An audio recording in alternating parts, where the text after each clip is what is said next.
Konnichiwa minna! Bonjour tout le monde et bienvenue dans cette vidéo où nous allons voir les couleurs en japonais. Avant de commencer tout ça, n'oubliez pas de liker, de vous abonner si ce n'est pas encore fait et d'activer la petite clochette pour être sûr de ne rater aucune de mes prochaines vidéos. Ikimashou!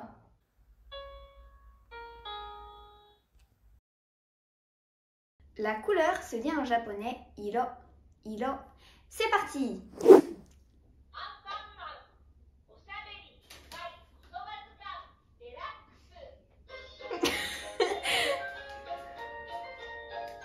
Antoine.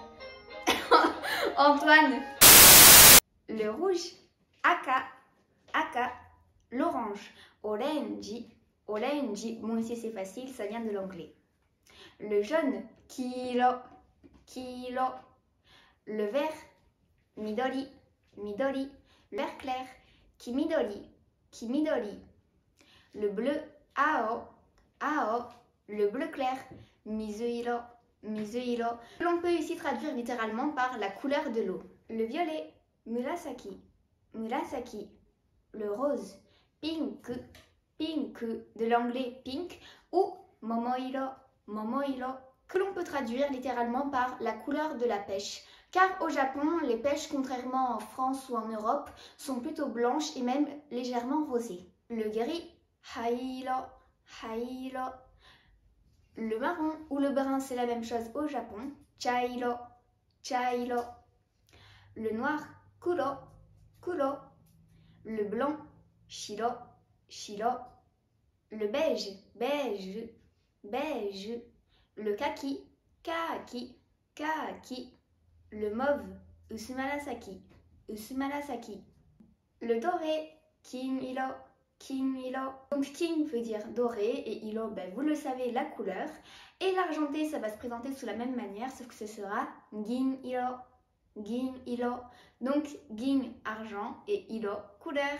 Voilà, bon, maintenant on sait le nom des couleurs, très bien, mais maintenant il va falloir savoir les utiliser dans des phrases. Donc c'est parti pour un point grammatical. Pas de panique, c'est relativement simple. C'est parti. Certains adjectifs de couleur vont se former comme ceci. Donc, on prend le nom de la couleur, par exemple aka, et on va rajouter un i à la fin, akai.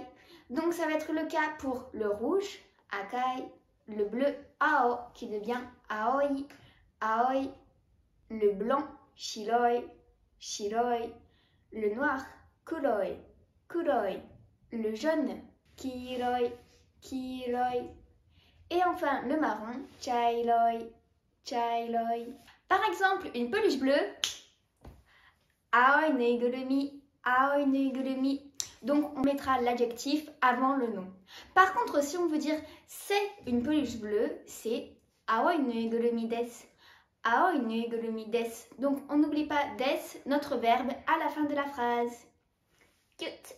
Un autre exemple, des chaussures blanches, shiroi kutsu, shiroi kutsu. Et ce sont des chaussures blanches, shiroi kutsu desu, shiroi kutsu desu. Pour toutes les autres couleurs, en revanche, on ne va pas toucher au nom de la couleur, on n'ajoute rien, mais on va rajouter la petite particule no dans la phrase. Donc le no se placera entre le nom de la couleur et le nom.